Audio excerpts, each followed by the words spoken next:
বসুন এখানে বসুন। আরে দিদি নমস্কার, কেমন আছেন? কে দিদি? আরে দিদি চিনতে পারছেন না? পরশুদিনই তো আপনার সাথে বাজারে দেখা হয়েছিল।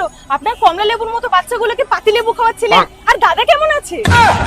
কে দাদা? আর তখন থেকে কি আপনি দিদি দিদি করছেন? বুঝতে পারছি বিয়ের পর অনেক কিছু বদলে যায়, কিন্তু তুমি তোমার বরকে তো ভুলে যেতে পারো না। এই তুমি দেখতে পাচ্ছ না আমি মেয়ে না ছেলে? না না না না, আমি মানছি না। আপনারা কেউ মানছেন?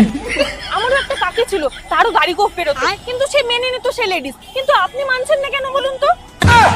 দিদি আপনি লেডিস সিটে বসে নিজেকে যদি জেন্টস বলেন তাহলে কেউ মানবে? কিছু তো গন্ডগোল আছে, ডাক্তার দেখান।